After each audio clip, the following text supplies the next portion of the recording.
السلام عليكم ورحمة الله اخواتي وحبايبي، تعال نتكلم شوية في الكورة. تعال نتكلم عن ماتش الاهلي والمصري. انا بس في البداية حابب اقول للناس اللي هي بتهاجم المدرب، انا مش شايف اي داعي لمهاجمة المدرب، ومش فاهم الناس بتهاجم المدرب ليه. يعني شايف ان طرب عامل اللي عليه. في تطور في الاداء، اللعيبة ممكن هي اللي عليها كلام شوية. انت عندك مشكلة في التهديف، عندك مشكلة في الفرود، عندك مشكلة في الدفاع وبدأنا يعني.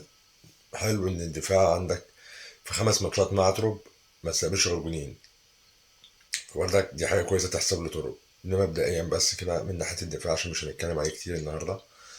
اما بالنسبة للهجوم انت عندك مشكلة كبيرة، انت ما عندكش حد يخلص قدام. انت عندك مشكلة في الفينشر قدام. جراديشار مش هو الفيرو بتاع الاهلي، وانت ما عندكش حتى على الدكة فيرو ينزل يخلص لك. حتى لو محمد شريف موجود، عشان الناس اللي برضك اللي هتتكلم وتقول محمد شريف مصاب، محمد شريف مش هو فيرود النادي الاهلي. النادي الاهلي محتاج ضروري يتعاقد مع 2 مهاجمين، مش مهاجم واحد يا جماعة. انت عندك مشكلة كبيرة قوي قدام، عندك مشكلة في اللي يخلص. اللعيبة عليها كلام كتير، 3/4 اللعيبة ما جابتش نص مستواها. انا معاك، بس امبارح الاهلي لعب كورة، الاهلي عمل كل حاجة امبارح في الكورة، بس ما كانش فيه توفيق.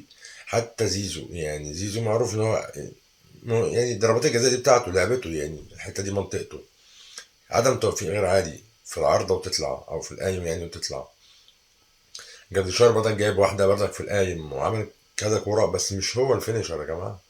يعني في كور جات لي جراديشار زي الكوره اللي هي خبطت في العارضه والجون طلعها على خط الجون دي جون، دي مش محتاجه يعني اي كلام، دي جون، دي كوره جون، ما فيهاش عدم توفيق بقى او باد لك او كده. هي دي الكوره، دي كوره جون، ما لهاش حل تاني. امبارح في بعض اللعيبه برضك زي ما احنا عارفين عليها علامات استفهام كتير قوي. يعني يا جماعه انا بس نفسي افهم المدرب هل لسه ما كونش فكره عن بعض اللعيبه اللي احنا شايفينها، عشان احنا شايفينها بقالنا كتير ده مستواها، فهو فاكر ان هو لسه هيجيبوا مستواهم، فهو بيديهم الثقه، فهو بيديهم فرصه. لان مش معقول يكون هو مش شايف اللي احنا شايفينه.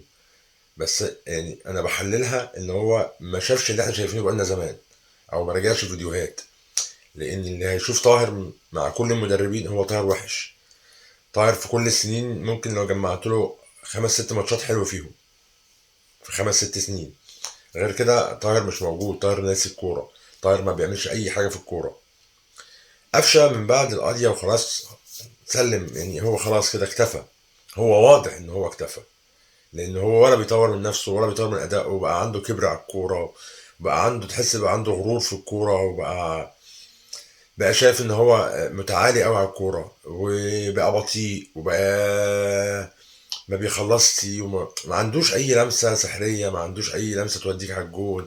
ما فيش شوطه، ما فيش اوفر، ما بقاش عنده حاجه خالص.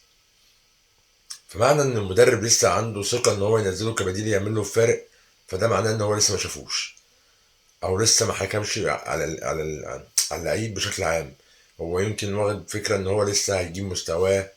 كان في أزمة ثقة مع اللعيبة، فاللعيبة كلها لسه محتاجة ثقة، فهو ممكن واحدة واحدة يجي.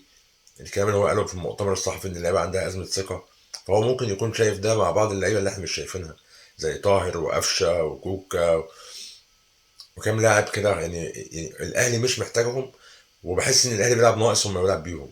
يعني أنا بالنسبة لي إن كان طاهر ولا قفشة بالذات، بحس إن الأهلي وهم بيلعبوا في الملعب اللي هو بيلعب ناقص. لو جينا لحته بقى بن شرقي وتريزيجيه وزيزو وعبد القادر ومحمد عبد الله، ولسه امام هيرجع، فانت هتطلع واحد منهم بره، هتطلع منهم 2 بره كمان. يعني عبد الله امبارح لما نزل شفنا الفرق، على عدلته بيلعب بالشمال، براح على الجون، عنده روح الاهلي، يعني افيد من طاهر بكتير بمراحل. فانا مش عارف هو ازاي مش شايف ده. فانت بعد كده هتبقى عندك الازمه في حته ان هيبقى عندك امام وبن رمضان ومروان وديانج وتريزيجيه وبن شرقي وزيزو وعبد الله والشحات كمان هيرجع. انت عندك 8 محتاج منهم 4 بس. لان انت هيبقى عندك في نص الملعب هتختار بين بالرمضان وامام ومروان. ديانج مش هتلاقي له مكان، لا اما ديانج هتطلع مروان في بعض الاحيان، مش هتطلع مثلا بالرمضان هتسيب امام هتحط ديانج، هتبقى دي المشكله عندك في نص الملعب اللي هو امام ورمضان وديانج ومروان. وطبعا اي اهلاوي او اي واحد بيبص على الكوره هو امام بالرمضان، حط مروان بقى او ديانج عشان يخلص معاك في الكوره سته، هتنزل واحد منهم سته. وقدام هيبقى معاك بن شرقي وتريزيجيه وزيزو والشحات وعبد القادر وطاهر وجراديشار ومحمد عبد الله، ادي 8 بس قدام، انت محتاج منهم اتنين، ومع فرود تجيبه في يناير، اتنين فرودين مش فرود واحد كمان. فاللعيبه دي لا اما هي عندها مشكله في البدني، او عندها مشكله نفسيه، او مشكله ثقه، او انا مش فاهم هي مشكلتها في ايه. لان في لعيبه بتنزل المفروض اللعيبه دي تعمل الفارق، مفيش اي فوارق، مفيش اي لمسه سحريه من بتوعهم، مفيش. مش هي دي اللعيبه يا جماعه اللي انا كنت شايفها في بدايه الموسم ومتخيلين هيعملوا ايه لما يرجعوا من كاس العالم للانديه.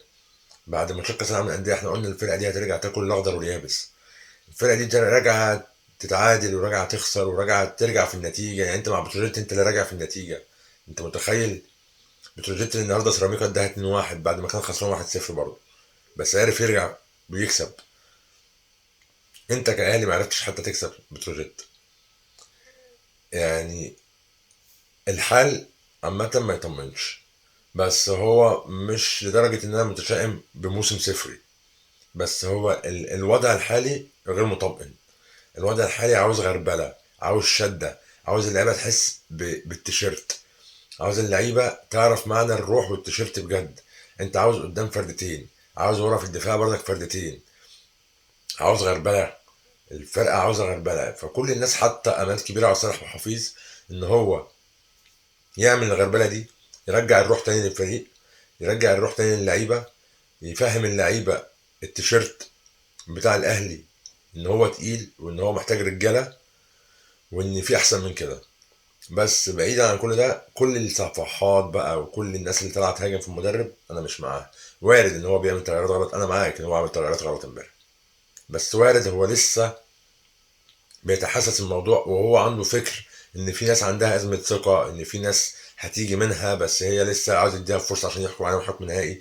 لاحظ ان هو بيدي فرص عشان هو هيمشي في يناير وما عندوش وقت، فيبقى عمل اللي عليه وادى الفرص كامله لكل واحد، لان لما يجي يمشي خلاص بقى ما حدش يقدر يحكم عليه، هو خايف يظلم حد برضك يا جماعه في ان هو انا شفتك ماتش واحد فخلاص اقعد. لا، هو بيديك المره والتانيه والتالته، بيديك فرص عشان لما يجي يستغنى عنك فهو كده خد الفكره كامله عنك.